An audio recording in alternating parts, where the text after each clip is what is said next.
Good morning, students. Today we are going to continue the next subtopic of electrostatic. Students, in the last lecture, I explained what is electric field, what is area of influence, what is total normal electric induction, and normal electric induction. Okay, students, in the last lecture, in the last standard, that is what in the last academic year, 11th standard, we studied Gauss law also. Students, let us revise the Gauss law. Students, if I consider one body,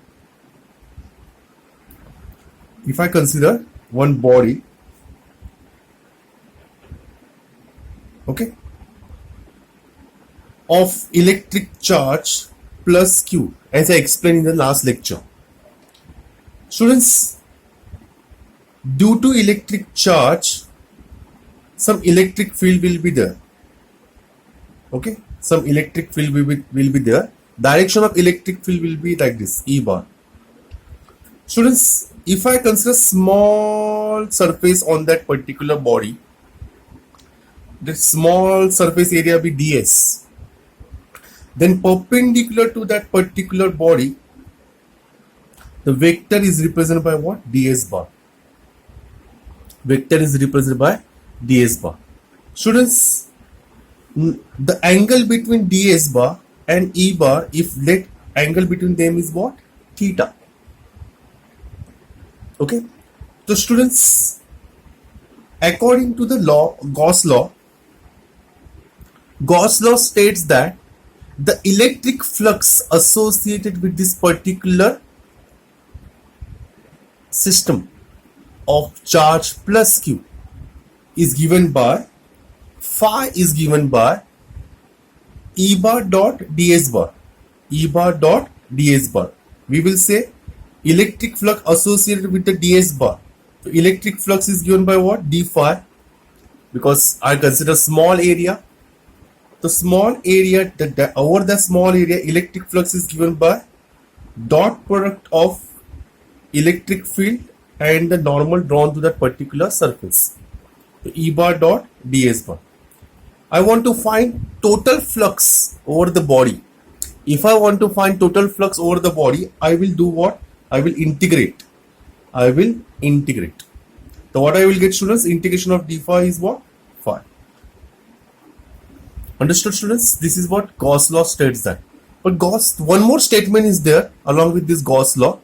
You can see in the formula, the flux of the net electric field through the closed surface equal to the net charge. What is the charge here, students? Q. Net charge enclosed by the surface and divided by what, students? Epsilon naught. What is epsilon naught? Is a permittivity of free space. So students, you have to remember this particular expression because we are going to prove the main experiment today. Okay, students, let us consider on the next experiment or next question. Students, all of you concentrate here. What exactly we are going to find? We are going to find electric field intensity due to uniformly charged spherical shell. So I consider one spherical body. What is the charge over the body? Is what? Plus Q. So students, we observe here at this point plus Q, plus Q, plus Q, plus Q, plus Q, and due to this particular charge, electric field, direction of the electric field will be like this. It is outward. You can see here. Okay. Due to charge Q, direction of electric field in this direction. What is exactly the question? We are going to find electric field intensity outside the charge sphere, students. So I consider one more point. Students, this charge sphere having radius is what? Capital R. So the capital R is the radius of this charge sphere. We consider outside the point outside the charge sphere. We consider here point P. We consider here point P, whose distance from the center of this charge sphere is what? Small r. So only you have to think we are going to find the electric field intensity outside the charge sphere at a distance small r. Students, through point P, I am going to draw one Gaussian sphere. Gaussian sphere means what is the imaginary sphere? That sphere is passing through the what? Point P. The students, since body symmetry, original body was symmetric, we can see if I draw diameter, it always divide into two equal parts. So we observe that every point on the Gaussian sphere having same electric field. So you can take this P point anywhere on this Gaussian sphere, which is at a distance smaller. Students, on the Gaussian sphere, I consider small area, small surface area, ds. And here ds bar is represent what? Normal to that particular small surface.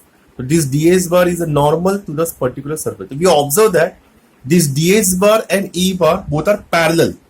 If both are parallel, what is the angle between ds bar and e bar is what? Theta. And theta is here what? 0 degree. Why, students, we found this theta? Because as I told you in the Gauss law, electric flux is given by E bar dot ds bar, and here I am going to find what? Apply dot product. And you know the dot product, E bar dot ds bar is given by E into ds into what? Angle between them. Okay, so since theta is 0, so what is cos 0 is 1. So what is the final answer of electric flux? E ds. I will explain this particular afterwards. But you understood the diagram, students? This is particular charge sphere. I have to find electric field outside the charge sphere, which is at a distance small r. Or outside the charge sphere, outside a point outside the charge sphere, I draw Gaussian sphere, which is imaginary sphere, having radius is what? Smaller. Charge sphere having a radius capital R.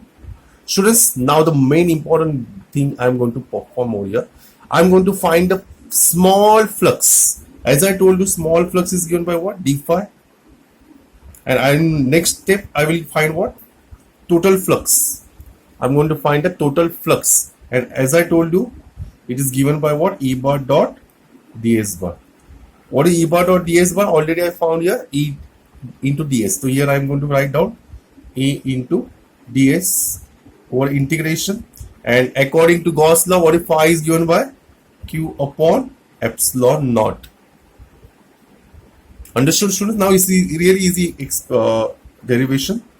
Once you understand the basic, now I will just say E is a constant.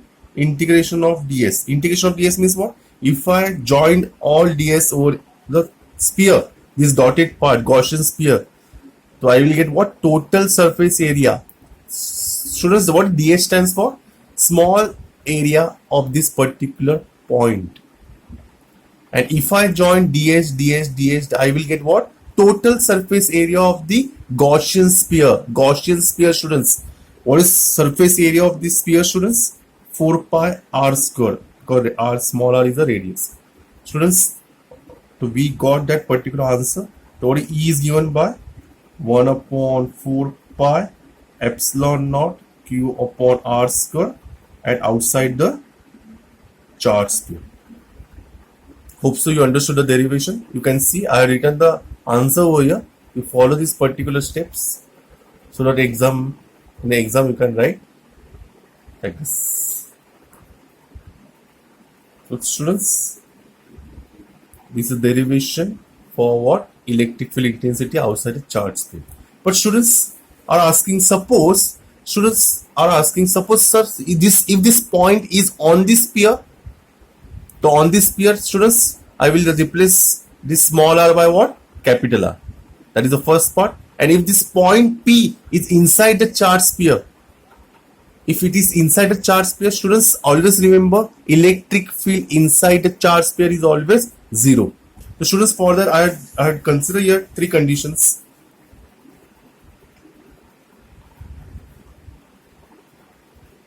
You can see here there are two more conditions, but before that, I will find electric. In the exam, they will ask also electric field intensity in terms of what? Charge density sigma. Electric field intensity in terms of what?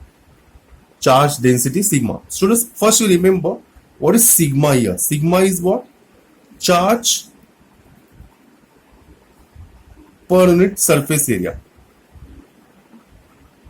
Students, because we consider what? Sphere. We consider sphere of radius is what? Capital R. And what is over the sphere? What is the charge? As I told you, Q. So what is charge here? Q, and surface area is what? 4 pi capital R square. So sigma. So in place of Q, I can write sigma into what? 4 pi R square is equals to what? Q. So I can write the derivation for electric field intensity in terms of what, students? Sigma. So students, only you have to replace this Q part. 1.4 pi epsilon naught. What is Q, students? Sigma 4 pi R square upon small r square. So students, we observe that yes, 4 pi cancel. Sigma upon epsilon naught R square upon small r square. Okay, students, remember this particular formula of electric field intensity outside a charged sphere in terms of what? Sigma. And here we in terms of what? Charge. Both the derivation you have to remember. And if, students, I told you, if point is on the sphere, then R equals to R. And if I replace small r equal to R, so R square get cancelled. So what is the formula for E? Sigma upon epsilon naught. And as I told you, point inside the charged sphere, the net sigma, that is charge per unit area, is always 0. Point P lies inside the sphere since there are no charge inside. That's why sigma is always 0. That's why electric field inside the charge sphere is also 0. Hope so you understood the derivation. Thank you very much.